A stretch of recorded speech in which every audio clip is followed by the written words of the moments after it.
This handle has seen better days, so I'm going to drill down, put this hook in, and you want it offset so when they pull up it tilts the lid so it doesn't get wedged, so it doesn't bind up.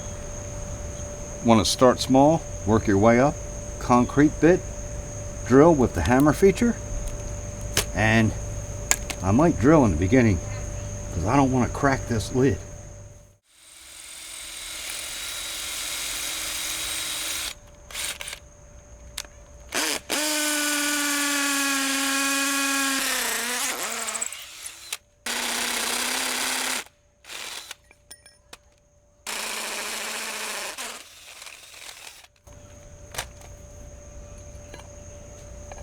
Nice!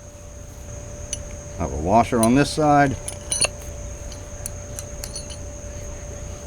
Snug that up with a wrench. And a nice hook. And it should tilt just a little bit. See that? That's the tilt you want.